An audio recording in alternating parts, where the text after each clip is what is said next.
믿음의 역사, 사랑의 수고, 소망의 인내로 하나님 나라를 세워갑시다. 아멘. 네. 이제 조금 인사가 익숙해진 것 같습니다. 그죠? 네. 오늘 이렇게 명절을 맞이해서 사랑도 나누고 또 가족들과 사랑도 나누고 하나님 마음을 나누게 하신 그 하나님께 감사를 드립니다. 우리가 이제 명절이어도 하나님 나라 복음에 대해서 계속해서 나누기를 원하는데 우리가 2월 한 달간은 왕권이라는 대주제를 가지고 나누고 있고 오늘은 이 소속에 대해서 함께 나누길 원합니다. 우리가 이게 왕권 하면 계속해서 언급되었던 이야기가 통치의 개념이고 또 권세에 대해서 이런 것들을 우리가 좀 나누고 있는데 어떻게 보면 우리야 동떨어져 있는 것처럼 느껴질 수도 있습니다. 왕권, 뭐 통치 막 이러니까. 그런데 사실 이 하나님의 나라는 바로 우리의 생활과 아주 밀접한 관계가 있는 것 아니겠습니까? 특히 우리가 소속이라고 얘기를 하고 있는데 이 소속이 그렇습니다. 우리의 삶 가운데 우리가 어떤 정체성을 가지고 살아가느냐 그것이 굉장히 중요한 것 아니겠습니까? 그래서 사람은 어딘가에 소속되어 있는 존재들 아니겠습니까? 사회적 동물이라고 말하기도 합니다. 태어나면서 어때요? 가족에 속하고 또 커서 학교에 속하고 또 직장에 속하고 대한민국이라는 이 국가에 소속된 사람으로서 우리가 살아가는 건 아니겠습니까? 그런데 이 소속은 굉장히 무서운 힘을 가지고 있다는 거예요. 잘 생각해 보십시오. 이 소속은 우리의 시간을 결정합니다.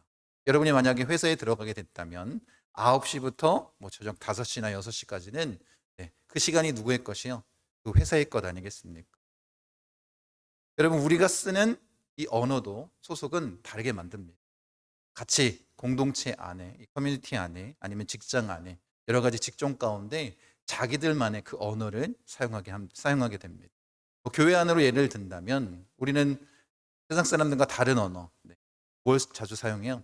형제, 자매라는 그런 말을 사용하고 또 은혜라는 이야기, 세상과 다른 그런 뜻을 가진 언어를 사용하기도 합니다.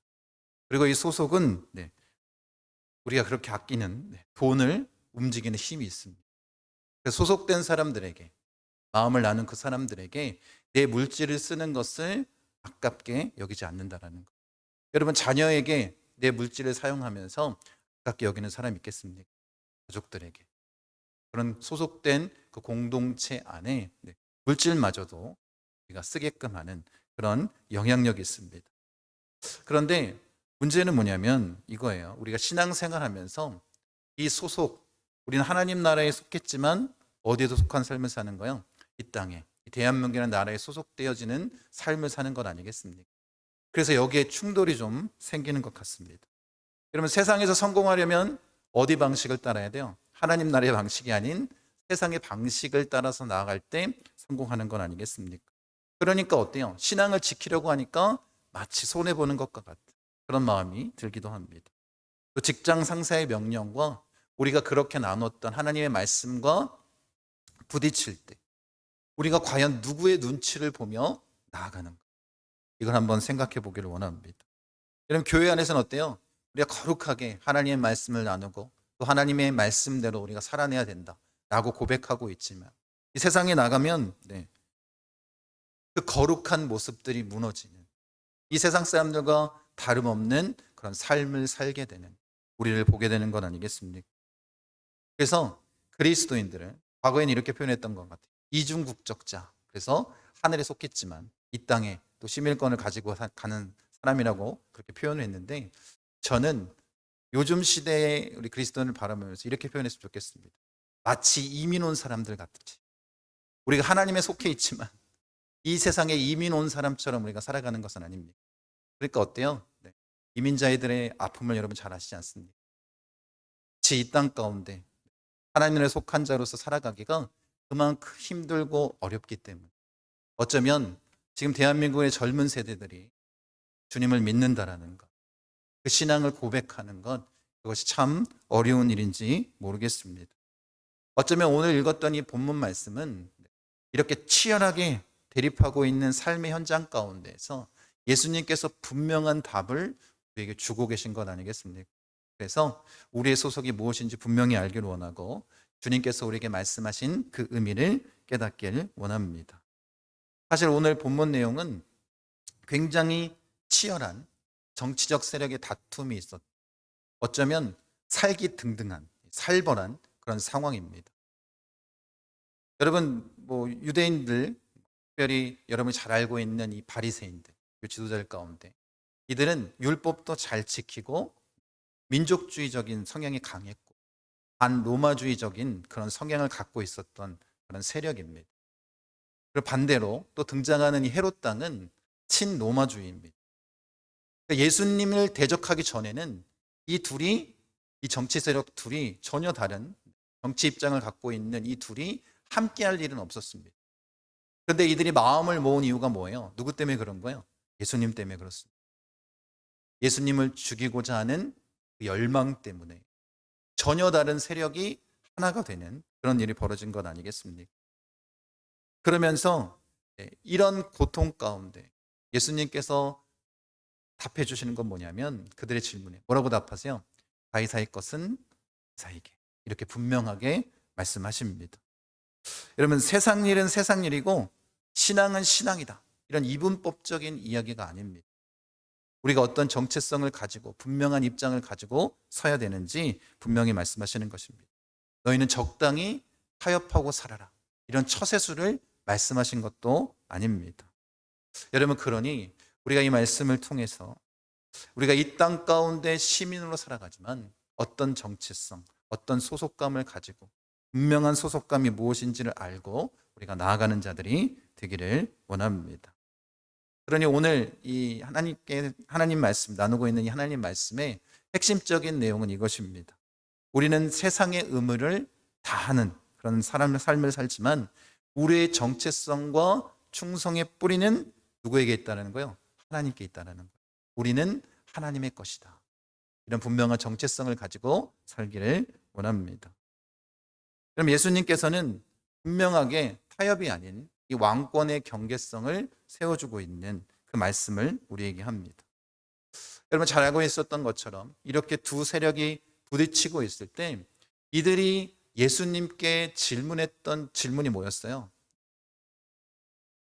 우리가 가이사에게 세금을 바치는 것이 옳으니까 옳지 않습니까? 이 질문을 던졌습니다. 사실 이 두 세력이 합작하면서 누구를 죽이기 위한 마음이 컸어요? 예수님을 죽이고자 하는 열망이 컸습니다. 그러니 예수님이 어떤 대답을 하든 어떻게 할 수 있었을까요? 예수님을 궁지에 몰 수 있었습니다. 여러분, 만약에 예수님께서 바치라 라고 얘기한다면 누가 반기를 들까요? 바리새인들이 애국노다, 로마의 앞잡이다, 그러면서 민중들을 선동할 것입니다. 만약에 바치지 말라라고 얘기하면 헤롯 당원들이 뭐라고 하겠습니까? 로마의 반역자다, 그렇게 총독에게 고발하는 일이 벌어지는 것 아니겠습니까? 예수님은 어떤 대답을 하든 이러지도 저러지도 못한 궁지에 몰린 그런 상황이었습니다. 오늘 이 말씀 가운데 중요한 단어가 하나가 등장하는데 그게 뭐냐면 형상이라는 단어입니다. 여러분, 예수님께서는 이 두 세력의 마음을 너무나도 잘 알았습니다. 예수님께서 뭐라고 말씀하고 있습니까? 데나리온 동전 하나를 가져오라, 이렇게 말씀하신 이후에 이 형상과 이 글이 누구의 것이냐, 이렇게 묻습니다. 이들의 질문에 답한 것이 아니라 다시 예수님께서 질문하고 있습니다. 그럼 여기서 아주 중요한 두 가지 요소가 이 동전에 기록되어 있습니다. 당연히 그 형상은 로마 황제의 얼굴이 그려져 있습니다. 그 가이사의 형상이 그려져 있고 거기에는 어떤 글귀가 써 있냐면 신 아우구스투스의 아들 티베리스의 가이사 도노만 대제사장, 이렇게 써 있습니다. 그러니까 이 동전에 있는 형상과 글귀는 뭘 나타내는 거예요? 로마 황제를 신격화하기 위한, 우상을 섬기기 위한 그런 모든 것들이 다 기록되어 있습니다. 세상의 모든 가치관들이 다 기록되어 있는 동전 아니겠습니까? 여러분, 그 동전을 이야기하면서 이 형상과 이 글이 누구의 것이냐 라고 질문했을 때 아마 예수님께 질문을 던졌던 이 바리새인들과 헤롯 당원들은 가이사의 것입니다 라고 대답할 수밖에 없었을 것입니다. 그리고 예수님께서 그렇게 대답한 그들에게 뭐라고 얘기냐면 가이사의 형상이 새겨진 것은 누구에게 주라는 거예요? 가이사에게 주라. 이렇게 말씀하고 계십니다. 여러분, 우리가 1차적으로 봤을 때 예수님께서 우리가 국가적인 혜택, 로마의 식민 통치에 있지만 그들에게 여러 가지 혜택을 받고 있기 때문에 그 의무를 해라. 우리가 1차적으로 이렇게 들을 수 있을 것 같습니다. 그런데 여러분 잘 알고 있는 것처럼 예수님께서는 여기서 끝난 것이 아니라 더 깊이 있는 메시지를 우리에게 던져주십니다. 그리고 하나님의 것은 누구한테 드리라는 거예요? 하나님께 드리라. 여러분 동전을 보면 그 형상이 누구의 것이냐라고 주님 물으십니다. 그러면 하나님의 것은 뭐가 새겨진 게 하나님의 것이에요? 하나님의 형상이 새겨진 것이 하나님의 것 아니겠습니까? 여러분 그리고 창세기 1장 27절에 우리에게 분명하게 말씀해 주고 계십니다. 하나님이 자기 형상 곧 하나님의 형상대로 사람을 창조하시되 그 형상이 그 하나님의 형상이 어디에 새겨져 있다는 거예요? 바로 우리에게 새겨져 있다는 거예요. 그러니 가이사가 새겨진 그 동전은 누구 거라는 거예요? 가이사의 거. 그리고 하나님의 형상이 새겨진 우리는 누구 거라는 거예요? 하나님의 것이라고 예수님께서 분명하게 우리 정체성을 말씀해 주시는 건 아니겠습니까? 여러분 하나님의 형상이 어디에 새겨져 있습니까? 바로 우리에게. 그러니 우리는 하나님의 동전 아니겠습니까? 그것을 우리가 잊지 않았으면 좋겠습니다. 그럼 예수님 말씀하신 것 이건 아니겠습니까? 그 돈에 황제의 형상이 새겨졌습니다. 그거는 가이사이. 그리고 너희 몸에는 하나님의 형상이 새겨졌으니 너희는 하나님 것이다 라고 분명히 말씀하시는 건 아니겠습니까? 여러분 그러니 이 질문에 우리도 깊이 한번 생각해 봤으면 좋겠습니다. 여러분 그렇게 하나님 나라의 복음으로 구원받은 자라고 그리스도인이라고 얘기하고 있는 정말 여러분의 몸에 그 하나님의 형상이 새겨져 있습니까? 그 하나님의 형상이 새겨진 자로서 하나님의 것으로서 그에 합당한 모습으로 여러분 살아가십니까? 여러분 그 경계선을 주님께서 분명하게 세워주신 것 아니겠습니까? 여러분 우리가 진짜 하나님 나라 복음으로 거듭난 자라면 우리가 뭘 잊지 말아야 되는 거예요? 우리는 하나님의 것임을 잊지 말아야 됩니다. 그리고 더 분명한 건 뭐냐면 여러분 한번 잘 생각해 보십시오. 세상 권력은 우리 소유의 일부 세금을 바치라 라고 명하지만 여러분 하나님은 우리에게 뭐라고 말씀하세요? 우리의 전 존재를 지키기를 원하십니다. 그들은 세금을 원하지만 하나님은 우리에게 뭘 원하세요? 우리 하나님을 전적으로 예배하는 예배자의 모습을 원하시는 건 아니에요. 일부가 아니라 하나님의 왕권이 얼마나 센지 뭘 원하신다고요? 우리의 전 존재를 원하고 계십니다. 이것을 우리가 분명히 알았으면 좋겠습니다. 여러분 세상의 권력은 어떻다고요? 제한적일지 모르겠지만 하나님의 권세는 그렇지 않다라는 것. 온 우주를 통치하시는 그 하나님께서는 우리의 전 존재를 원하고 계신 것 아니겠습니까? 여러분 그러니까 우리가 예수님께서 말씀하신 이 문장을 이렇게 들었으면 좋겠습니다. 너희는 국가의 정당한 요구를 감당하라. 이거 당연한 것 아니겠습니까? 기독교인은 무정부주의자가 아닙니다. 이 나라에 우리가 감당해야 될 일들을 성실하게 행해야 되는 건 아니겠습니까? 그러나 우리의 영혼, 그리고 우리의 충성, 우리의 예배는 누구에게 드리는 거예요? 하나님께만 드리는 건 아니겠습니까? 이것을 잊지 않았으면 좋겠습니다. 오직 하나님만이 나의 주인이심, 믿음으로 고백하는 자가 되길 원합니다. 그에 합당한 모습으로 살기를 원합니다. 여러분 그래서 우리는 어떻게 한다고요? 이 세상에서 성실하게 열심히 일해야 되고 그 의무를 다해야 됩니다. 하지만 세상이 우리 영혼의 주인 노릇을 하려고 할 때는 분명하게 우리가 어디에 소속되어 있는지를 말해야 되는 건 아니겠습니까? 단호하게 그 선을 그어야 되는 것입니다. 여러분 우리는 이 땅의 시민이지만 우리에게는 더 깊이 새겨진 이름이 있습니다. 그게 뭐라고요? 우리는 하나님의 형상, 하나님의 것임을 잊지 않았으면 좋겠습니다. 우리는 하나님의 것이고 바로 하나님 나라에 속한 하늘나라의 백성임을 잊지 마시기 바랍니다. 여러분, 그런데 이 말씀을 듣고 우리 가운데 극단주의적인 그런 성향을 갖는 그런 그리스도인들이 생기기 시작합니다. 첫 번째, 한쪽으로 치우친 극단주의는 뭐냐면 도피주의입니다. 세상은 악하다. 세금도 내기 싫고 정치적인 영향력도 내가 받기 싫고 그냥 우리끼리만 거룩하게 살면 될 것 같다. 그래서 어떻게 해요? 완전히 세상을 등지는 그런 극단주의적인 성향을 가진 그런 그리스도인들이 등장합니다. 그런데 여러분, 이것은 예수님의 뜻이 아닙니다. 예수님은 어떻게 살기를 원하셨어요? 우리가 세상 속에서의 그리스도인으로 빛과 소금의 역할을 감당하기를 원하셨지. 세상을 등지고 떠나라 이렇게 말씀하시지 않으셨습니다. 두 번째로 나타나는 극단주의적인 행동은 뭐냐면 완전히 동화되는 거예요. 어쩔 수 없다. 목구멍이 포도청인데 내가 이 세상의 방식대로 살아야지. 그러니 6일 동안은 이 세상 사람처럼 살고 주일날만 내가 하나님의 백성으로 살겠다. 그리고 그렇게 사는 것이 문제가 있다고요? 문제가 없다고요? 전혀 문제 없다. 이렇게 생각하는 모습으로 나아가는 건 아니겠습니까? 여러분, 이런 사람은 어떤 사람일까요? 두 주인을, 두 마음을 품은 자입니다. 주님은 이런 모습도 원치 않으십니다. 가이사의 것은 가이사에게.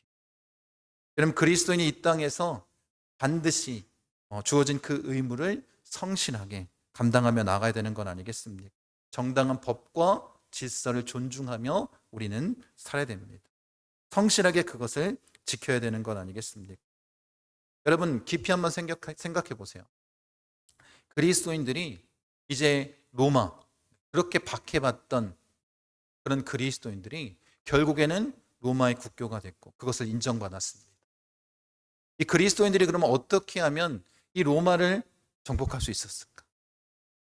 여러분, 그리스도인들이 반란을 꾀하거나 이런 반역적인 행동을 행한 것이 아니었습니다.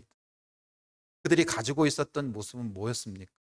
다른 것이 아니라 고아나 과부, 어려운 사람들이 있으면 마치 자신들의 형제처럼 가족처럼 받아들이고 끝까지 묵묵하게 그들을 섬겼던 것 아니겠습니까? 당시에는 전염병이 많이 있었는데 전염병에 걸리면 나라도 손을 못 썼습니다. 그런데 그리스도인들만큼은 겁없이 그런 사람들에게 다가가서 그들에게 먹을 것을 나눠주고 필요한 그 치료약들을 나눠주고 그들을 품어주는 모습들이 계속해서 나타났기 때문 아니겠습니까? 사회에 필요한 그 약자들을 섬기는 모습, 그가 정말로 하나님의 것으로서 하나님 나라의 백성으로서 이 세상 가운데에서 자신들이 해야 될 그 의무를 온전히 충실하게 살아간다. 뭐가 완전히 바뀐 거예요? 세상이 바라보는 눈이 바뀐 거예요. 그런 모습들이 우리 가운데 있기를 원합니다. 세상에 감당할 수 없는 그런 모습, 그것이 그리스도인 아니겠습니까? 여러분, 그런데 우리가 이 생각은 분명해야 됩니다. 어떤 거냐면 우리가 정말로 이 세상 가운데 그렇게 잘 섬기고 주님의 마음을 나타내고 그런 선한 영향력을 나타낼 이유가 무엇이겠냐라는 것입니다. 그것은 우리가 이 세상의 시스템을 숭배하기 때문에 그런 것이 아니라 우리가 왜 그렇게 살아야 되는 거예요? 하나님께서 우리를 거기에 파송하셨기 때문입니다. 이 세상을 변화시키는 자로, 복음을 온전히 선포하는 자로, 하나님 나라의 하나님의 형상을 온전히 드러내는 자로 우리를 뭐 하셨기 때문에요? 그 세상에 보내셨기 때문입니다. 그러니 우리에게 사명이 있기 때문에 우리가 이것들을 감당하는 것이지 이 세상을 숭배하기 때문에 우리가 그것을 쫓아가는 것이 아닙니다. 이것을 분명하게 여러분 마음 가운데 새겨야 됩니다. 우리는 이 세상에 이민 온 자들 아니겠습니까? 주님께서 뜻하셔서 이 땅 가운데 보내신 것 아니겠습니까? 그러면 그에 합당한 모습으로 우리가 살기를 원합니다. 여러분, 그렇게 주님의 말씀을 기억했으면 좋겠고 그런 마음을 가지고 우리가 이 땅 가운데 우리의 사명을 잘 감당하기를 원합니다. 근데 우리가 이 마음으로 살아갈 때 반드시 기억해야 될 것이 있습니다. 여러분, 문제가 발생할 때 이 하나님의 것과 이 가이사의 것이 충돌하게 될 때 세상이 선을 넘어오려고 할 때 우리가 분명하게 그 기준을 세워야 된다는 거예요. 가이사가, 세상이 너희는 나를 신으로 섬겨라, 나를 숭배해라, 성공을 위해 거짓말 좀 해라, 이런 유혹이 다가올 때 여러분 분명한 기준을 세워야 된다는 거예요. 우리는 어디에 속한 자라는 거예요? 하늘에 속한 자 아니겠습니까? 하나님의 형상을 나타내는 자 아니겠습니까? 그 기준을 바로 세워 나가는 자가 되길 원합니다.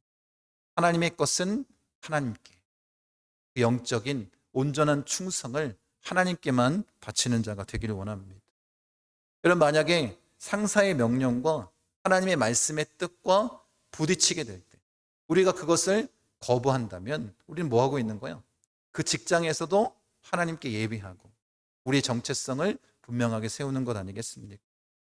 여러분, 돈을 버는 방식이 신앙의 모습과 신앙의 양식과 하나님의 말씀과 충돌되게 될 때 우리가 더 이익 받는 것을 포기하고 하나님의 뜻대로 나아가기로 결단하는 그 순간, 여러분, 그곳이 바로 하나님을 예배하는 그런 장소가 되는 건 아니겠습니까? 여러분이 무엇을 선택하느냐가 중요한 건 아니겠습니까? 여러분, 세상의 비난을 더 두려워하십니까? 아니면 그 하나님의 시선을 더 두려워하십니까? 여러분이 무엇을 더 두려워하는지 그 분명한 기준을 세우는 자가 되기를 원합니다. 다니엘의 세 친구 잘 아시죠? 다니엘의 세 친구, 이 세 친구들은 이 바벨론의 공무원으로서, 지방 장관으로서 가이사의 것을 충실하게 그 의무를 실행하며 살았던 자였습니다. 그런데 어떤 충돌이 있었어요? 느부갓네살 왕이 신상을 세우고 여기에 절하라 라고 명합니다. 그때 다니엘의 세 친구들이 어떤 반응을 보였는지를 한번 잘 생각해 보세요. 한번 눈 감고 절하기만 하면 어때요? 자신이 가지고 있었던 모든 것들을 유지할 수 있었습니다. 그런데 그들이 뭐라고 얘기하고 있습니까? 왕이여, 우린 절하지 않을 것입니다. 그리고 그 풀무불에 던져지게 될 때 분명히 얘기합니다. 우리를 섬기는 하나님께서 우리를 구해주실 것입니다. 그런데 그렇게 하지 않으실지라도 우리는 그 신상에 절하지 않겠습니다. 여러분, 이 다니엘의 세 친구가 가지고 있었던 것이 뭐냐면 바로 이것입니다. 하나님의 것은 그 분명한 소속감이 그들에게 있었다라는, 이 세상과 우리가 지켜야 할 그 하나님 나라의 복음이 충돌할 때 여러분 어떻게 하시겠습니까? 그 기준, 그 소속을 분명히 하는 자가 되기를 원합니다. 여러분, 그러면 우리가 하나님의 것은 하나님께 드려야 되는데 무엇을 하나님께 드릴까? 헌금을 많이 하라는 얘기가 아닙니다. 첫 번째는 바로 우리가 하나님께 드려야 될 것이 바로 우리의 정체성입니다. 하나님의 형상인 바로 우리의 정체성을 주님 앞에 온전히 드리는 자가 되기를 원합니다. 여러분, 세상은 자꾸 우리에게 이 엉뚱한 이름표를 붙입니다. 직장에서는 대리, 과장, 사장, 금수저, 흑수저, 너는 호남 출신이야, 너는 경상도 출신이야, 이렇게 우리를 나누지 않습니까? 여러분, 그것에 우리가 흔들리지 않았으면 좋겠습니다. 세상에 우리를 이름짓게 하지 않기를 원합니다. 여러분, 하나님 우리에게 분명히 말씀하십니다. 너희는 내 형상대로 지은 자들이, 내 아들 예수의 피값으로 너희를 내가 샀다 라고 주님 분명히 말씀하시지 않습니까? 여러분, 우리에게 원하시는 건 뭐냐면 다른 게 아니에요. 우리 하나님 나라의 복음으로 뭘 회복하길 원하실까요? 하나님의 형상을 회복하기를 원하십니다. 이게 하나님의 뜻이에요. 그러니까 우리가 하나님께 드릴 것은 바로 이 정체성을 하나님께 온전히 드려야 되는 건 아니겠습니까? 바울이 골로새서 1장에 뭐라고 얘기하냐면 예수님을 보이지 않는 하나님의 형상이라고 얘기합니다. 그러니까 예수 그리스도를 통해서 뭘 보여주신 거예요? 하나님의 형상을 온전히 우리에게 보여주셨어요. 그러니 우리가 닮아가야 될 형상이 뭐예요? 하나님의 형상, 우리에게 보여주신 예수 그리스도 아니겠습니까? 그래서 바울이 이렇게 고백합니다. 같이 한번 읽겠습니다. 새 사람을 입었으니 이는 자기를 창조하신 이의 형상을 따라 지식에까지 새롭게 하심을 입은 자니라. 세상의 평가나 기준이 나를 규정하게 두어서는 안 됩니다. 우리는 뭐라고요? 하나님의 형상 아니겠습니까? 예수님의 피값으로 사신 하나님의 것 아니겠습니까? 그러니 우리의 정체성을 온전히 하나님께 드리는 자가 되기를 원합니다. 두 번째 우리가 드려야 될 것은 우리의 예배를 하나님께 온전히 드렸으면 좋겠습니다. 금요일날 하나님 말씀을 나눴는데 이 이방인 고넬료가 하나님 앞에 칭찬받는 모습, 그리스도인의 모습을 네 가지로 정했습니다. 이게 뭐냐면 경건하여서 하나님을 경외하는 모습, 그리고 전도하는 모습, 그리고 구제하는 모습, 그리고 항상 하나님께 기도하는 모습이요. 어쩌면 이것이 그리스도인으로서 우리가 갖춰야 될 신앙의 모습 아니겠습니까? 근데 중요한 것은 우리가 하나님께 예배하는 자의 모습이 어때야 될까요? 하나님을 경외해야 되지 않겠습니까? 하나님을 두려움으로 나아가야 되지 않겠습니까? 근데 여러분의 예배는 어떻습니까? 여러분이 어떤 마음과 또 어떤 모습으로 주님 앞에 예배하고 있습니까? 정말 하나님을 경외하는 모습. 경외하는 모습으로 나아갈 때 우리가 경건한 그리스도인의 모습이 드러나는 건 아니겠습니까? 우리의 신앙의 모습, 가장 중요한 것. 가장 먼저 해야 될 게 뭐라고요? 하나님을 경외하는 자가 되길 원합니다. 우리의 예배를 온전히 하나님께 드리길 원합니다. 하나님을 경외하며 하나님을 예배하는 자가 되기를 원합니다. 여러분, 그래야 세상의 유혹보다 하나님의 뜻을 지킬 수 있는 것 아니겠습니까? 상사의 불호령보다 하나님의 뜻을 지킬 수 있는 건 아니겠습니까? 여러분, 하나님을 경외하는 자가 되십시오. 그렇게 하나님께서 원하시는 그 예배자의 모습, 오직 하나님만 바라보는 자가, 하나님이 우리를 지켜보고 계시는 것 아니겠습니까? 그러면 그 하나님을 두려워하며 참된 예배자의 모습으로 하나님께 나아가는 자가 되기를 원합니다. 마지막 우리가 드릴 것은 우리의 삶의 방식을 하나님께 드렸으면 좋겠습니다. 내가 하나님의 것이라면 나는 어떤 삶을 지금 하나님 앞에 드리고 있는가, 살아내고 있는가, 이것을 온전히 주님 앞에 내 삶을 드렸으면 좋겠습니다. 여러분, 소속이 바뀐다는 것은 사는 방식이 바뀐 겁니다.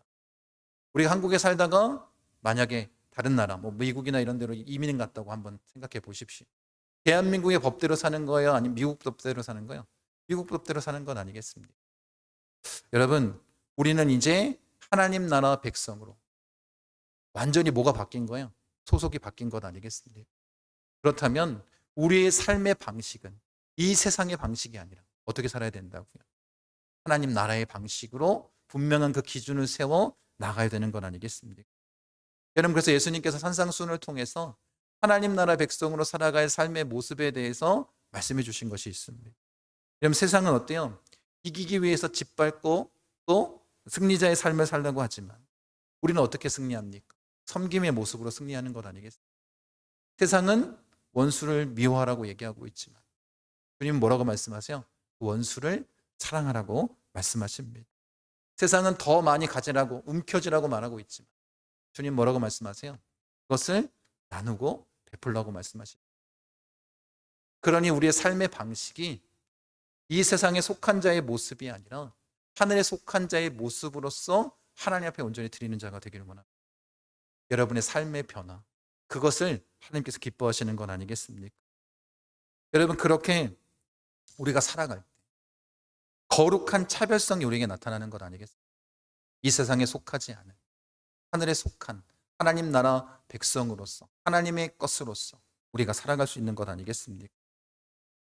우리가 계속해서 나눴던 것이 있습니다. 우리의 삶의 변화를 나타내기 위한 구체적인 영역들, 그게 시간과 돈과 언어였습니다. 가장 첫 시간을 하나님 앞에 드리고 또 가장 분주하고 바쁜 가장 좋은 중요한 시간을 하나님 앞에 드리고. 여러분, 우리 말도 마찬가지 아니겠습니까? 그냥 비난하고 이 세상 사람들이 하는 그 말이 아니라, 죽이는 말이 아니라 살리는 말로 바꾸는 건 아니겠습니까? 돈도 마찬가지 아니겠습니까? 나를 위해서 썼던 그 물질이 하나님 나라와 이웃들을 위해서 사용되게끔 나아가는 그런 삶의 방식, 그 변화를 우리가 이야기한 것 아니겠습니까? 그리고 한 가지 더 하자면 모든 결정의 순간에 하나님의 뜻대로 결정하며 나아가는 자가 됩니다. 그걸 주님께서 원하시는 건 아니겠습니까?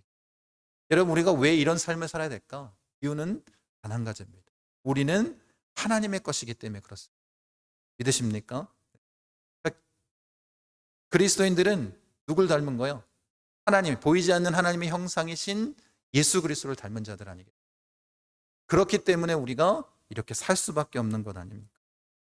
예수님의 피값으로 살아야지. 우리는 예수님짜리 동전입니다.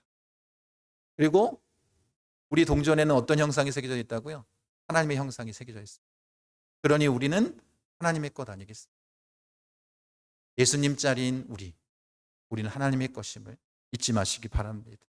여러분, 이런 믿음과 확신이 있을 때, 여러분이 그 분명한 소속을 세우며 나아갈 때, 이 세상 가운데서 흔들리지 않는 그리스도인으로서 우리가 살 수 있는 것. 그런데 여러분이 분명한 이 소속감, 나는 하나님의 것이다라는 이 정체성이 없이 이 땅 가운데 살아간다. 흔들릴 수밖에 없는 거다. 이 세상에 더 가까이 서 있는 그리스도인이 될 수밖에 없습니다. 여러분, 이 세상은 계속해서 자신이 주인이라고, 이 가이사와 세상은 너희는 내 것이라고 그 낙인의 도장을 찍으려고 할 것입니다. 그런데 여러분, 여러분의 정체성, 여러분은 어떤 형상이 기록되어 있습니까? 성령으로 인치심을 받은 바로 하나님의 것 아니겠습니까? 그것을 여러분 잊지 마시고 그에 합당한 모습으로 사는 자가 되기를 원합니다. 주님, 저는 이 땅 가운데에서 이 대한민국의 시민으로서 내가 해야 될 의무를 충실히 행하며 나아가겠습니다. 그러나 나는 나의 깊은 곳에 나의 전 존재가 누굴 위해 충성하는 거예요? 하나님께 충성하는 하나님의 것임을 내가 믿음으로 선포하고 그런 삶을 살아내겠습니다. 이것이 우리의 고백이 되기를 원합니다. 여러분들 하나님께 속한 자들 아니겠습니까? 그러면 그에 합당한 하늘나라에 소속된 자로서 그에 합당한 삶을 살아가는 자가 되기를 원합니다. 우리는 누구 것이라고요? 우리는 하나님의 것입니다. 하나님의 형상이 새겨진 예수님짜리 동전 아니겠습니까? 이것을 잊지 마시고 이 소속감, 이 정체성을 끝까지 붙들며 이 세상을 변화시키는 그 거룩한 정체성을 갖는 그리스도인들, 목포 순복음 중앙교회 성도님 되시기를 간절히 축원합니다.